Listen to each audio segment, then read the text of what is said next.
Halo teman-teman, kami dari kelompok 3 yang terdiri dari Fuad Diarahma, Ika Lesbiani Boru Perangin-Angin, Nur Fadila, Neng Simita Huta Barat, dan Jessica Paloma Selaen akan membahas materi tentang reaktor nuklir, mata kuliah radiokimia dengan dosen pengampu Ibu Elfrida Ginting, SSI MSc.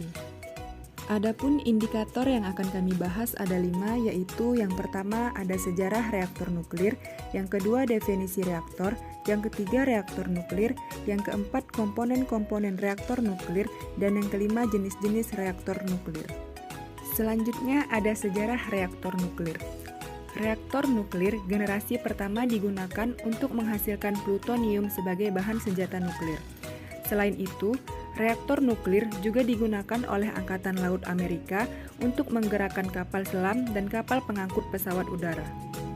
Pada pertengahan 1950-an, baik Uni Soviet maupun negara-negara barat meningkatkan penelitian nuklirnya termasuk penggunaan atom di luar militer. Tetapi, sebagaimana program militer, penelitian atom di bidang non-militer juga dilakukan dengan rahasia.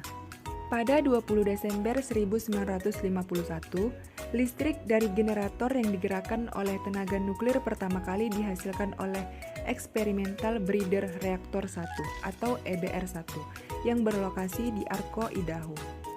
Pada 26 Juni 1954, pukul 5.30 pagi, PLTN pertama dunia untuk pertama kalinya mulai beroperasi di Obninsk, Kaluga Oblast, USSR. PLTN ini menghasilkan 5 MW, cukup untuk melayani daya 2.000 rumah.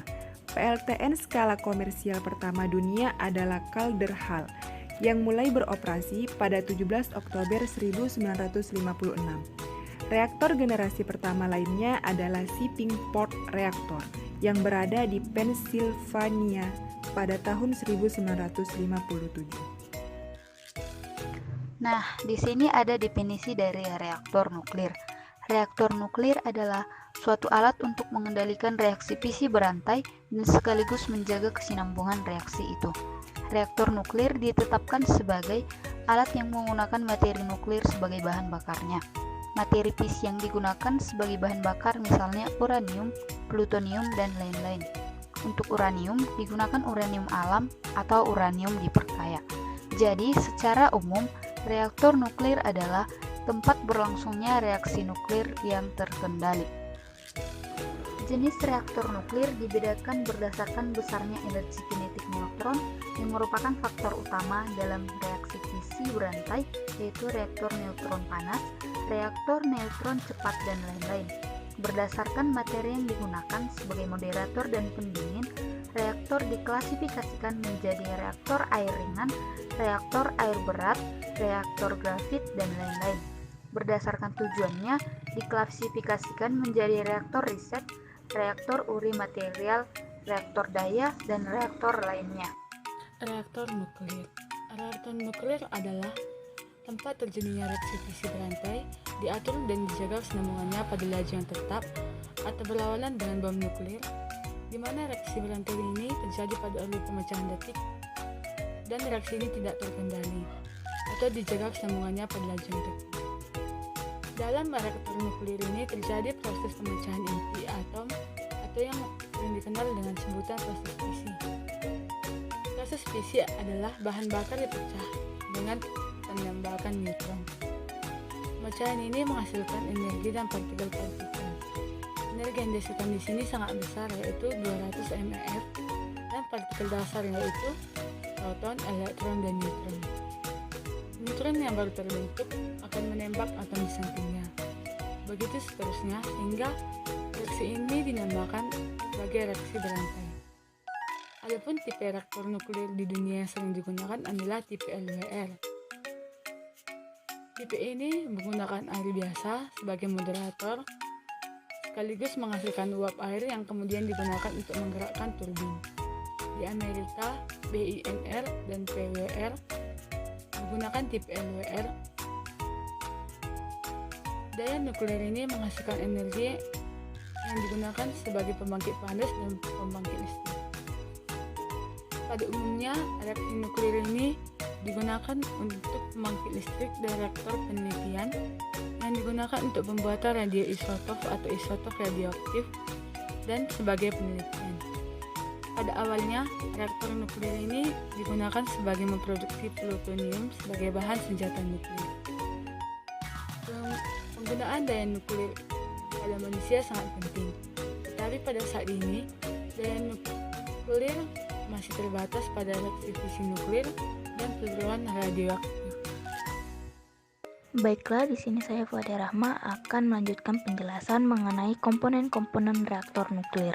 Komponen-komponen reaktor nuklir terbagi menjadi 8, yaitu yang pertama yaitu bahan bakar nuklir, yang kedua itu bahan moderator, ketiga pendingin reaktor, keempat perangkat batang kendali, kelima perangkat detektor, 6 reflektor, 7 perangkat bejana dan perisai reaktor, 8 perangkat penukar panas. Nah, yang pertama yaitu bahan bakar nuklir. Nah, bahan bakar nuklir ini terdapat 2 jenis, yaitu bahan fisil dan bahan fertil.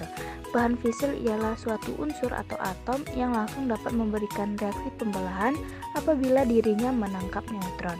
Sedangkan bahan fertil ialah suatu unsur atau atom yang setelah menangkap neutron tidak dapat langsung membelah, tetapi membentuk bahan fisil.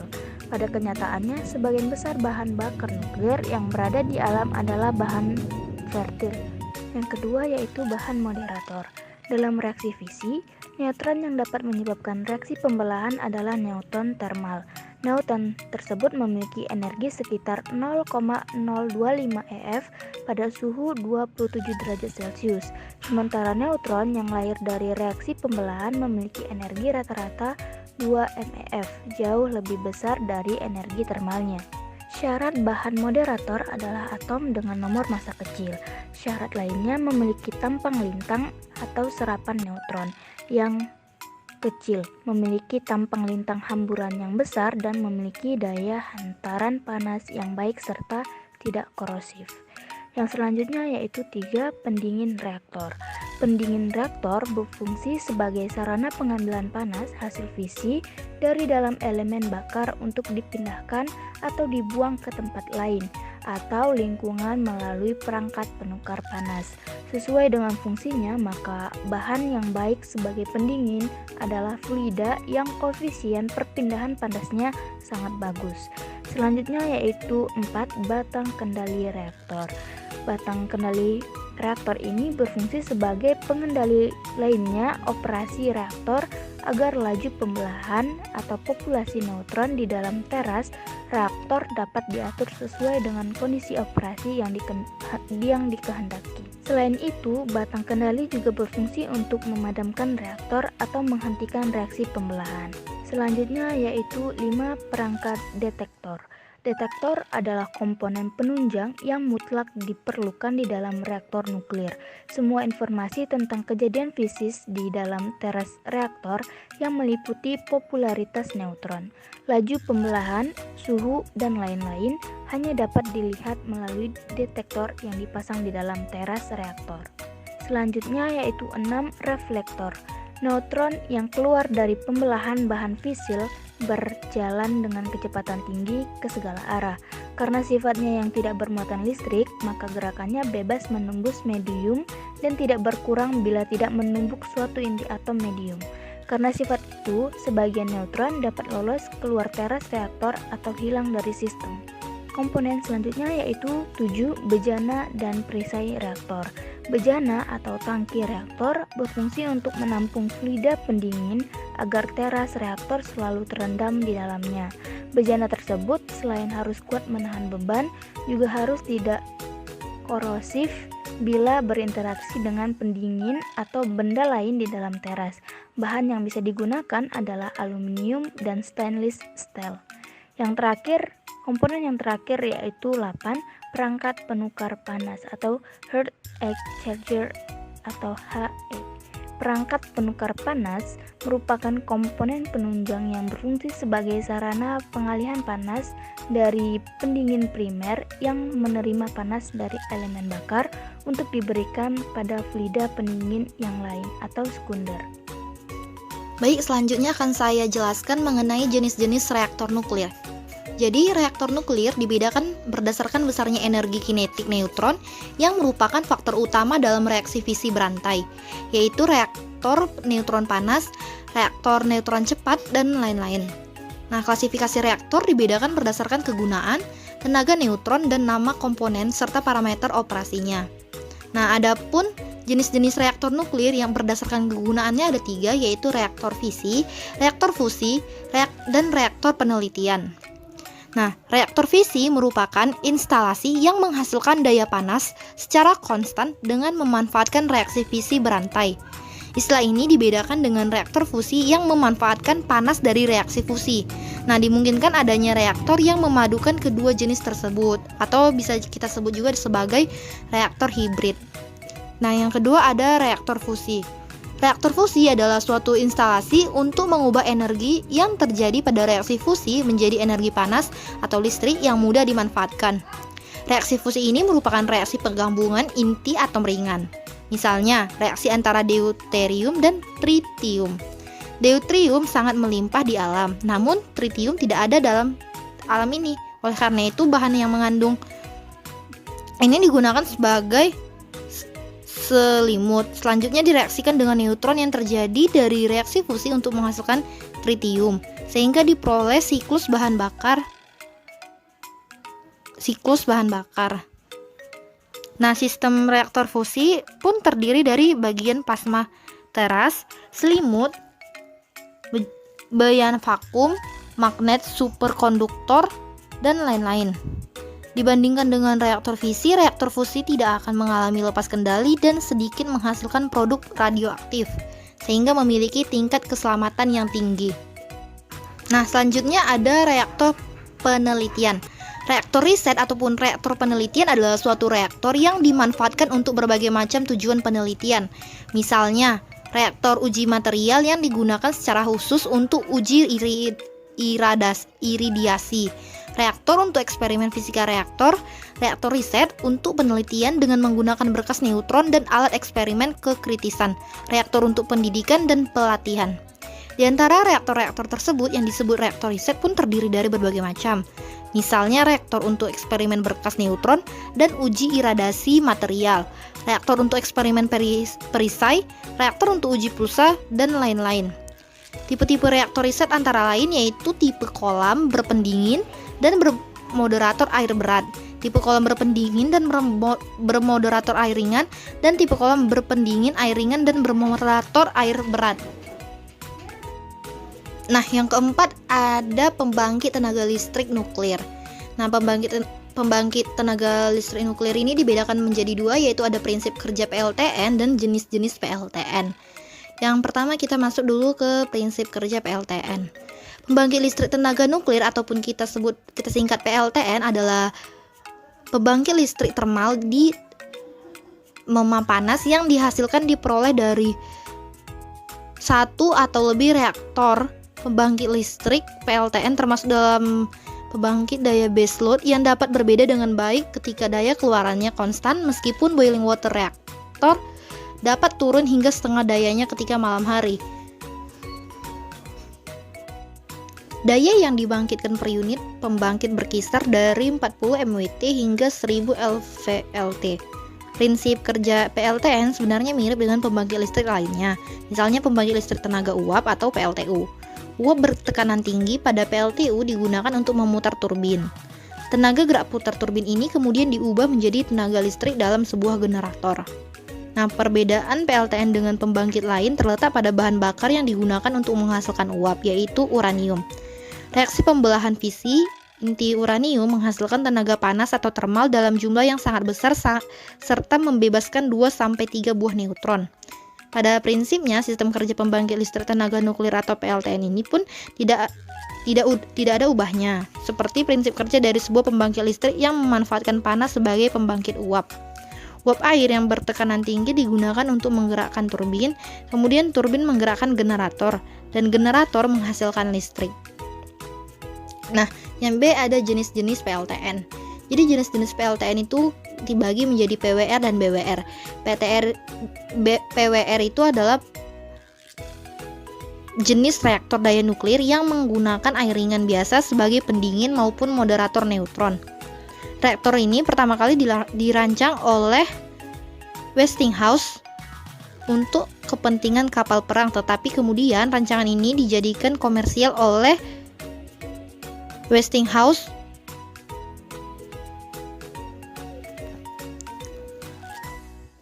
Power Division. Nah, reaktor PWR komersial pertama dibangun di Amerika Serikat yang beroperasi sampai tahun 1982.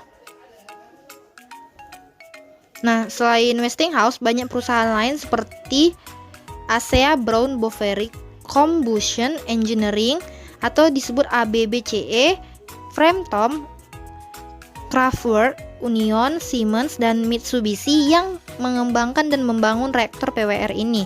Reaktor jenis ini merupakan jenis reaktor yang paling umum dan lebih dari 232 reaktor digunakan untuk menghasilkan listrik dan beberapa ratus lainnya digunakan sebagai tenaga penggerak kapal.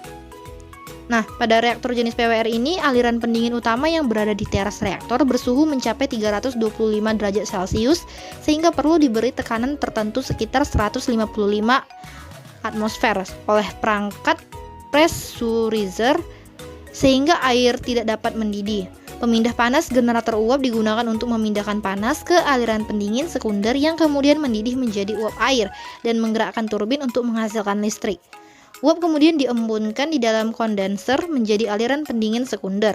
Aliran ini kembali memasuki generator uap dan menjadi uap kembali memasuki turbin dan demikianlah seterusnya. Dan yang kedua, jenis PLTN BWR atau Boiling Water Reactor. Reaktor jenis ini merupakan rancangan reaktor jenis air ringan sebagai pendingin dan moderator yang juga digunakan di beberapa pembangkit listrik tenaga nuklir. Nah, reaktor BWR ini pertama kali dirancang oleh Alice Chambers dan General Electric sampai saat ini. Nah, rancangan ini hanya General Electric yang masih bertahan.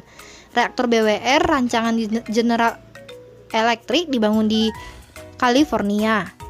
Perusahaan lain yang mengembangkan dan membangun reaktor BWR ini adalah ASEA Atom, Kraftwerk Union, dan Hitachi.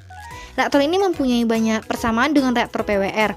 Perbedaan yang paling ketara ialah pada reaktor BWR, uap yang digunakan untuk memutar turbin dihasilkan langsung oleh teras reaktor.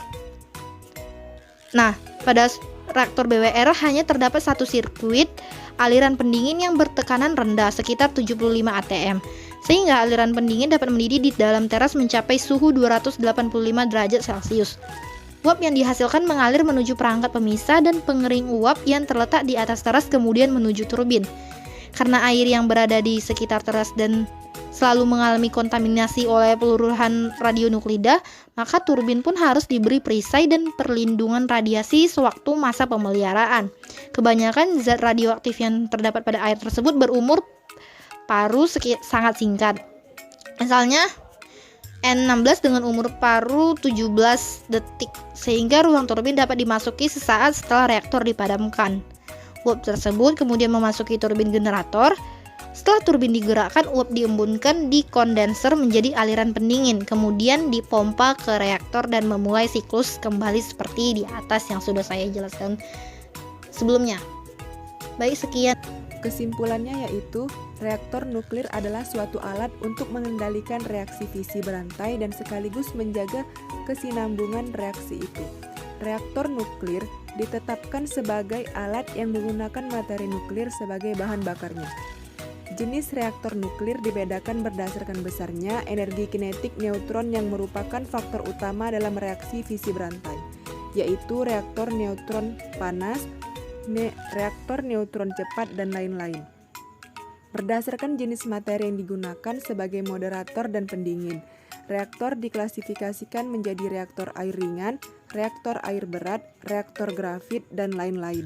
Berdasarkan tujuannya diklasifikasikan menjadi reaktor riset, reaktor uli material, reaktor dala, dan lain-lain. Reaktor nuklir digunakan untuk banyak tujuan.